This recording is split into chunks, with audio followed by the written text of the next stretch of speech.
MotorPower Care Catalytic Converter and DPF Foam Cleaner.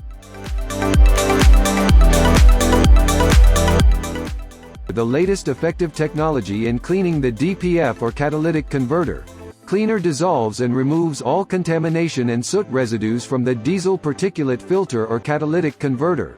No disassembling required. The cleaner restores the complete function of the DPF or catalytic converter. Shake the bottle well approximately 1 minute before using. Pull the upper stream temperature or O2 sensor off the DPF. Insert the nozzle, probe, that comes with the product until it reaches the DPF honeycomb. Start spraying the product, and try at intervals every 5 seconds by moving the nozzle to left and right, up and down, so it can reach all DPF honeycomb surface. Pull the nozzle out, and reinstall the temperature O2 sensor. Add the DPF additive cleaner part number 804 to the diesel tank.